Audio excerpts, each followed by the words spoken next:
नमस्ते। हमेशा खुश रहो बिटियाओं।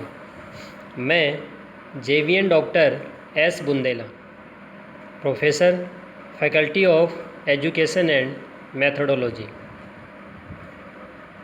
Programme BA BEd 8th sem, course Indian constitution and human rights,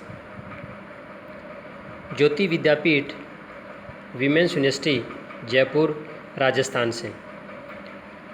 learners, आज का जो हमारा सेशन है, टॉपिक है, वो है राजस्थान राज्य मानव अधिकार आयोग ऑर्गेनाइजेशन। राजस्थान राज्य मानव अधिकार आयोग संगठन। देखिए, राजस्थान राज्य मानव अधिकार आयोग की स्थापना 2000 में एक विधेयक पारित किया गया जो अगस्त 2001 में लागू हुआ। हमने पिछले सेशंस में बात की थी राष्ट्रीय मानव अधिकार आयोग, ठीक है, तो वो केंद्र स्तर का है और ये जो है वो राजस्थान राज्य के लिए है, ठीक है। तो मानव के अधिकारों से संबंधित ये काम करता है, उनकी सुनवाई करता है उनके लिए। जो आयोग है उसके संगठन की बात करेंगे, उसके स्ट्रक्चर की बात करेंगे। Organisation of commission.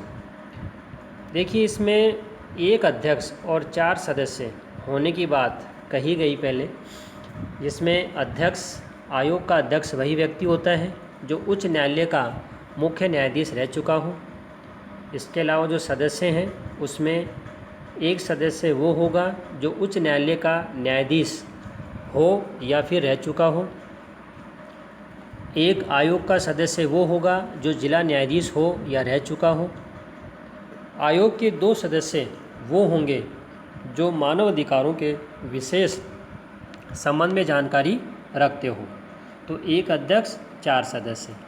परंतु वर्ष 2006 में इस अधिनियम में संशोधन किया गया और राज्य मानव अधिकार आयोग की सदस्य संख्या तथा सदस्यों की योग्यता में कुछ बदलाव किया गया। देखिए, सदस्यों की संख्या में जो बदलाव हुआ उसमें सदस्यों की संख्या 1+4, एक अध्यक्ष व 4 सदस्यों से कम करके 1+2 कर दी गई, मीन्स 3 कर दिए गए टोटल। एक अध्यक्ष, 2 सदस्य।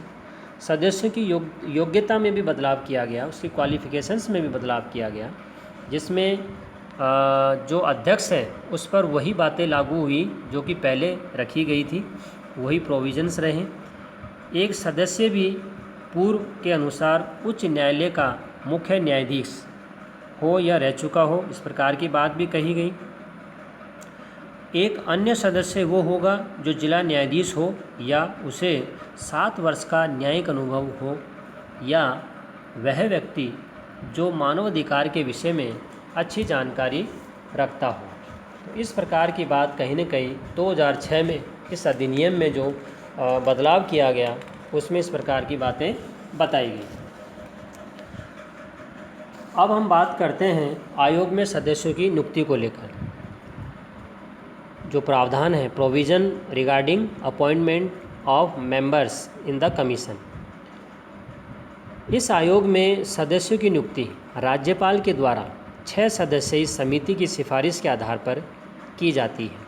समिति की सिफारिशों को मानने के लिए राज्यपाल बाध्य होता है। इस समिति में पक्ष विपक्ष से जुड़े सभी महत्वपूर्ण पद शामिल होते हैं।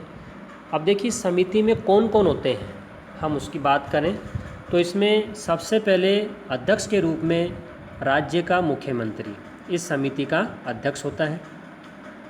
दूसरा, राज्य का गृह मंत्री। तीसरा, विधानसभा का अध्यक्ष। चौथा, विधानसभा में विपक्ष का नेता। और 5वां, विधान परिषद सभापति। और छठा, विधान परिषद में विपक्ष का नेता। तो इस प्रकार से ये 6 लोग इस समिति में रखे गए। अब हम बात करते हैं कि जो राजस्थान राज्य मानवाधिकार आयोग है उसके सदस्यों का पद मुक्त कैसे होता है, पद से उन्हें कैसे हटाया जाता है, उनसे संबंधित प्रावधान। तो provision related to the post of members of the commission. राष्ट्रीय मानवाधिकार आयोग के सदस्यों को जैसे कि पद मुक्त करने का अधिकार राष्ट्रपति को होता है, इसके लिए भी कई प्रावधान किए गए हैं। अब देखिए किस प्रकार से वो पद से हट सकते हैं।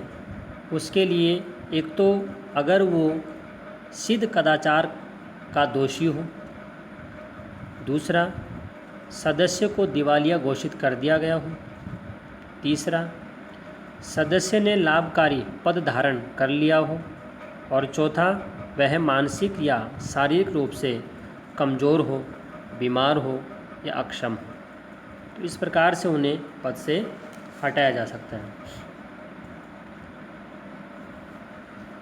ठीक है, अब देखिए इन्हें हटाने का जो है अधिकार कहीं न कहीं राष्ट्रपति से जुड़ा हुआ है। वो इसके लिए कहीं न कहीं अंतिम जिम्मेदार पद है। अब हम बात करते हैं आयोग के सदस्यों व अध्यक्ष का कार्यकाल। Tenure of commission members and chairman. 5 वर्ष का कार्यकाल या 70 वर्ष की उम्र जो भी पहले हो जाए तब तक पद पर ये बने रह सकते हैं। लेकिन यहाँ देखिए 2 बातें ध्यान में रखने वाली ज़रूरी हैं, जिसमें पहली, यदि 70 वर्ष की आयु पूरी नहीं हुई हो और इस आयु तक पुनर्नियुक्त किए जा सकते हैं। ऐसा नहीं एक बार नियुक्त हो गए तो वापस नियुक्त नहीं होंगे, वो दोबारा भी नियुक्त हो सकते हैं अगर उनकी 70 वर्ष की आयु पूरी नहीं हुई हो। दूसरा, कार्यकाल पूर्ण होने के बाद राज्य या केंद्र सरकार के अधीन कोई भी पद वो ग्रहण नहीं कर सकते हैं।